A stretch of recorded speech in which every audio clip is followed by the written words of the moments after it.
Michael Mike O'Rourke, 1862–1882, aka Johnny O'Rourke or Johnny Behind the Deuce, was a professional gambler of the Old West. While living in Charleston, Arizona, he killed Henry Schneider, a popular mine engineer, in what O'Rourke said was self-defense. But citizens were aroused and threatened to lynch O'Rourke. Constable George McKelvey took O'Rourke to Tombstone, chased by the angry mob.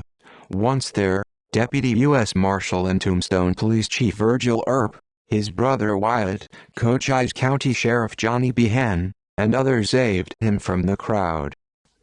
Life in Tombstone. O'Rourke first surfaced in Tucson when he was 16, where he developed into a talented poker player. He was often accused of cheating, but more often than not his accusers recanted in view of his reputation for being good with a gun and fast on the draw.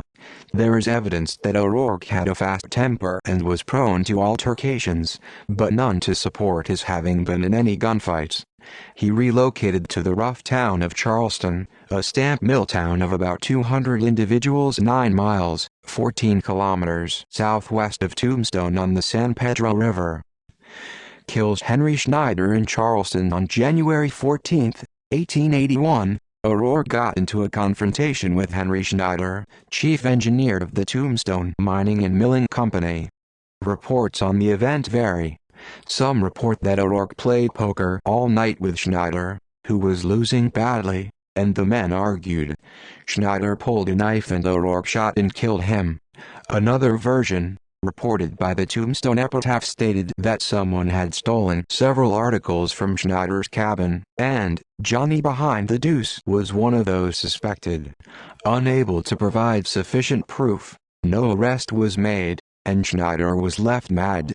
At noon the next day Schneider went to a restaurant for lunch, where he had a disagreement with Johnny Behind the Deuce.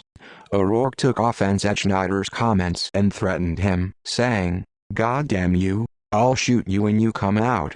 According to O'Rourke and two friends of his, Schneider produced a knife and O'Rourke shot him in self-defense. Charleston's Constable George McKelvey soon arrived and arrested O'Rourke. Schneider was well liked, and residents of Charleston formed an angry mob and threatened to lynch O'Rourke. McKelvey put O'Rourke on a buckboard wagon and began the 10 miles, 16 kilometers trip to Tombstone. Outlaw cowboys Curly Bill Brocius and John Ringo encouraged talk of a lynching and led other men who pursued the wagon. Charleston authorities telegraphed Tombstone Marshal Ben Sippy to let him know that McKelvey was on his way with a prisoner. McKelvey got to the outskirts of Tombstone and the Last Chance Saloon just ahead of the mob, where they were met by Deputy U.S. Marshal Virgil Earp, who was off duty, exercising a favorite horse of Wyatt's named Dick Naylor that had recently been recovered after being stolen by Billy Glanton. McKelvey told Earp that the mob on his tail was aiming to lynch O'Rourke, and Earp put O'Rourke on his horse, reaching Tombstone before the mob. Assistant City Marshal Morgan Earp then took the prisoner to Vogan's Bowling Alley, a long defensible structure made of brick, situated on Allen Street, while his brother, former Pima County Deputy U.S. Sheriff Wyatt Earp, pulled out a shotgun and held off the crowd, convincing them to disperse. According to the Tombstone Epitaph, a confrontation ensued. In a few minutes Allen Street was jammed with an excited crowd, rapidly augmented by scores from all directions. By this time Marshal Sippy, realizing the situation at once, in the light of the repeated murders that have been committed and the ultimate liberty of the offenders, referring to Curly Bill Brocius' recent release, had secured a well-armed posse of over a score of men to prevent any attempt on the part of the crowd to lynch the prisoner. But feeling that no guard would be strong enough to resist a justly enraged public, Long procured a light wagon in which the prisoner was placed, guarded by himself, Virgil Earp and Deputy Sheriff Behan, assisted by a strong posse well armed. Moving down the street, closely followed by the throng, a halt was made and rifles leveled on the advancing citizens, several of whom were armed with rifles and shotguns.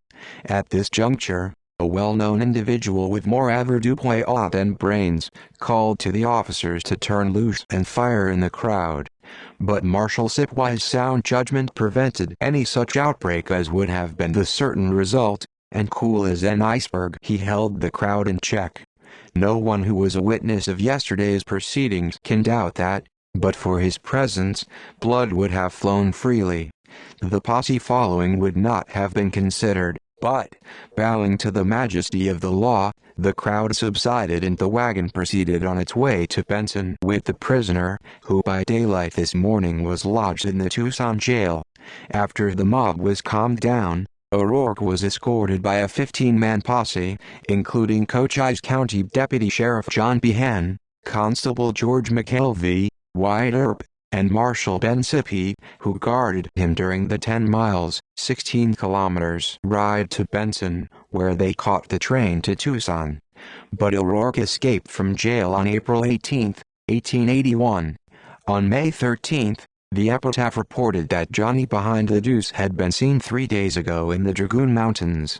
He was well mounted and equipped, and was on the eve of departure for Texas. The climate of Arizona, he said, did not agree with him.